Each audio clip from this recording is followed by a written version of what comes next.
So, new cassette tapes in 2025. Now, what are your options? Well, of course, there is tapes from well-known manufacturers such as Sony, Maxell, BASF, and TDK were some of the biggest names in blank cassettes. Though, unfortunately, they have long since been discontinued, probably for the best part of 20 years for most of these, apart from Maxell. They still do make some of the URs, which was their most famous tape.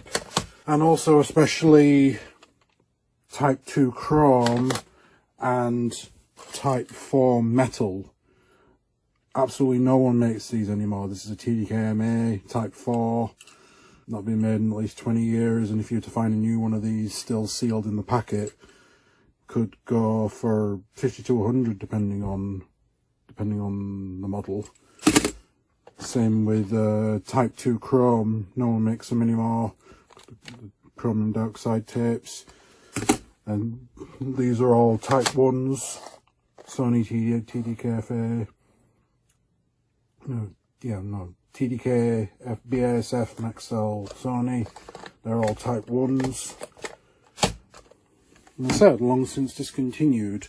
Now you could obviously buy new old stock on eBay at massively inflated prices compared to what they were when they were new.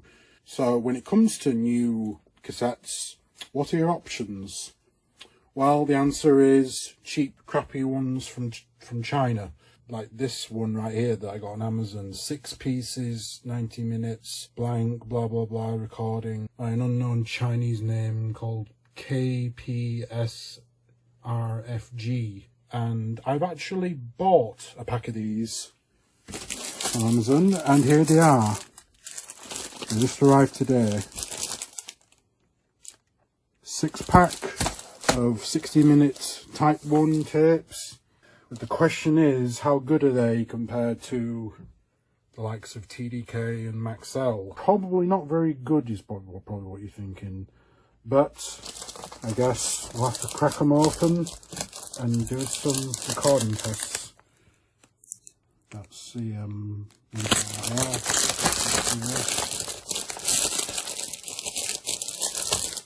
Now, obviously, back in the day, you used to get tapes in your local store in a 5-pack like this. Like this is a 5-pack of Maxell URs. They'd be in a pack like that. But these are just loose in a sort of cardboard. Not really a cardboard case. Right.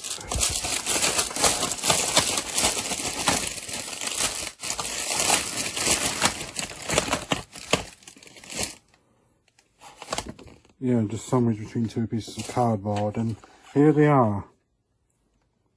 There's a BKB on them.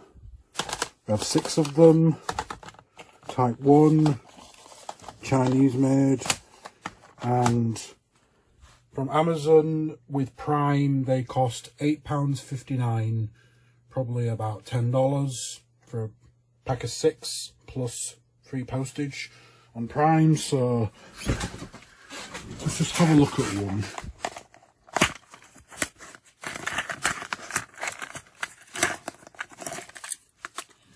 And they come in a slightly different case than a normal tape. It's like a snap case, and there's no J card or anything. So that's kind of rubbish, really. Yeah, absolutely nothing. So if you were to make one, you would have to just write on the cassette itself what's actually on it, and you probably couldn't get a lot on there. Yeah. So yeah, that's about it for the tapes themselves. Let's just wind one on and have a look at what the glorious tape in there is like. Now, if you know your Maxells and TDKs, back in the 80s and 90s, they were pretty good quality tape from well manufacturers, but as tapes started declining in the 90s and 2000s, the ones that were still being made were cheapened out using less good quality tape material.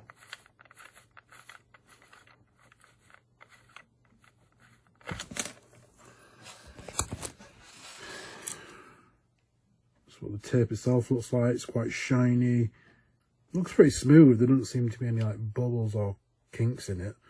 And it doesn't look like one of those crappy sandpaper tapes, so quite a cheap feeling plastic shell, but they are screwed. They do have screwed shells, which is good, because if you ever have a problem, you need to take one of these apart to, like if the tape's snapped and you need to splice a new leader or splice the tape where it's broken, you can just do that. A lot of the later Sony tapes, I know, like this FX for example, they don't have a screwed shell, so the only way to get in them is to crack them open and probably ruin the cassette shell and transplant it to a new one. Yeah, let's do a bit of recording, I guess. First we'll just do a bit of voice on my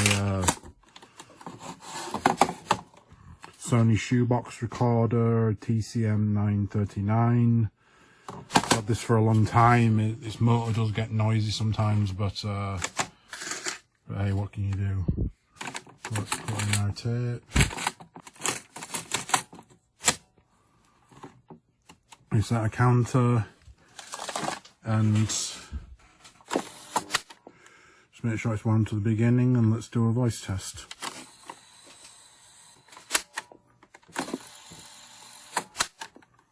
Right, we've just done a voice test. Let's see how it turned out.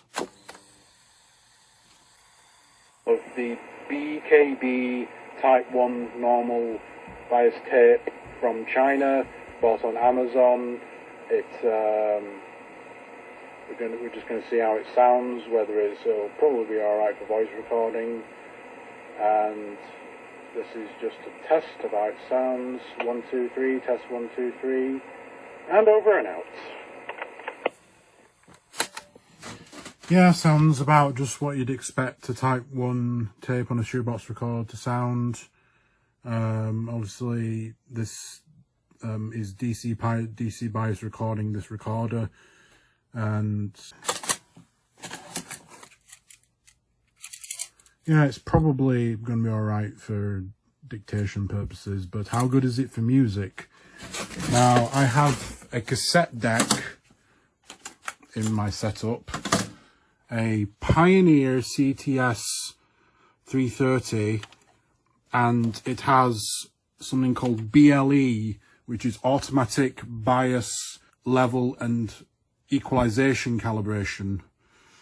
Now this particular deck's missing its door. Don't worry about that. It still works fine, because these stupid late Pioneer decks couldn't really adjust the azimuth without taking the door off, really, and then it's got sort of frustrated and just binned it. So anyway, will this deck calibrate this tape? If it does, that will be a good sign, but if it doesn't, then we might run some problems. So it's going to record some test tones, rewind them and play them back. Might have to just hold the tape with my hand when it rewinds so it doesn't pop out. And let's see if it'll calibrate it. Super Auto BLE, go. It's calibrating the bias.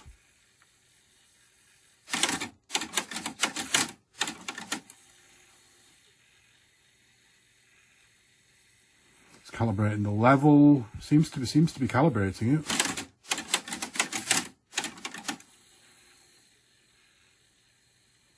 Now he's doing the EQ.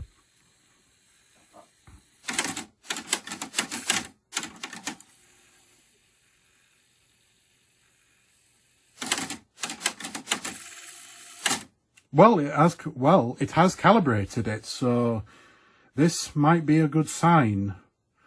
Now we just need to find some music to record onto it, so give me a second.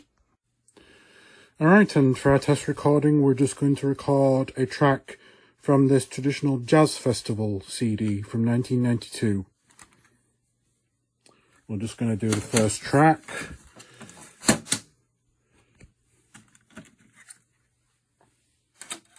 Stick it in our CD player, which is connected to the input of the Pioneer deck. Just going to reset the counter.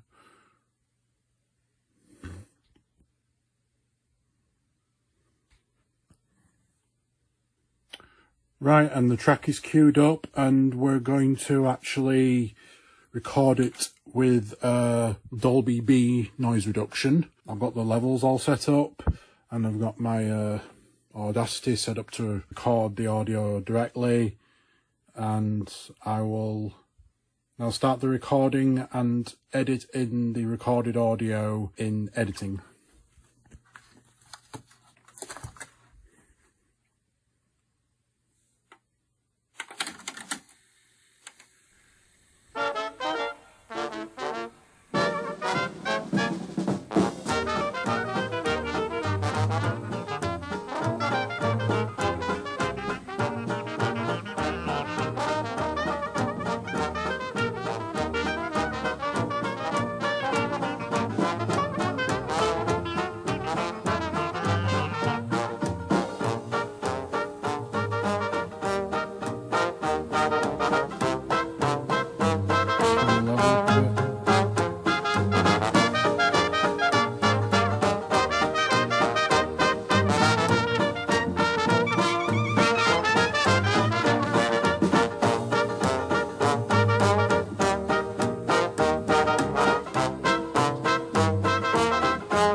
Alright, I think that's enough.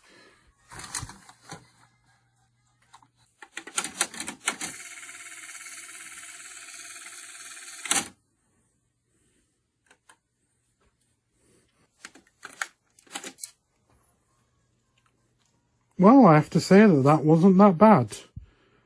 That actually made a pretty decent sounding recording. Now, obviously, this was recorded using some enhancement features to this recording, like using Dolby B and this automatic bias level and equalization calibration on this Pioneer deck, which are features definitely long extinct on cassette decks now. You don't get Dolby B or tape calibration on modern cassette decks anymore. So if you have a modern deck like this TXW 1200, which you can still buy new in 2025, it does not have any Dolby and no tape calibration. All you get is a recording level. So unless you have a vintage deck with premium features like this, it probably won't make that good of a recording of music. But if you do have a deck with such features, I have to say that this tape actually surprised me. It actually sounded pretty good. There wasn't any dropouts. It was pretty quiet with Dolby engaged. And yeah, I only had it peaking around 0 dB on this Pioneer deck. I don't know how much you can go into plus 2, 3, 4 dB until it started to distort. But yeah, I'm actually pretty surprised. That actually a lot better than I was expecting. Maybe the Chinese aren't using slit videotape in these new tapes anymore and are actually using a half decent material. Perhaps it's same as what they're making the Maxell URs out of. I forgot to mention that Maxell actually still do make the UR90, though not in any other lengths, and they don't make Type 2s or Type 4s anymore. But yeah, that's been my review of a cheap Chinese cassette that you can buy new in 2025. BKB called. or on Amazon. It's listed under a brand called KPS RFG, which I have no idea what that is. But yeah, if you're looking for some new tapes in 2025, these seem a pretty good choice. You get, as I said, you get 6 of them. You get you get a literal 6-pack. When you get £8.59 if you're in the UK, probably equivalent to about $10 if in the US, or probably about €9.5 if you're in the EU. And yeah, I would recommend them if you've got decent enough decks to record and play on them. So yeah, it seems that you can still get half decent tapes in 2025 without having to go on eBay and fork out a load for new old stock tapes of other manufacturers, which will run out one day. The supply will run dry, because obviously once they stop making them, then obviously all that's left is the leftover stock. Anyway, I'm sort of rambling a bit. I am still working on getting the Budapest vlog up. I can only convert about 5 segments of it from .mov, which is what my phone records on, to WMV per day. So, but sure, I'm still working on it. Anyway, that's the end of this video. Tom Chan out.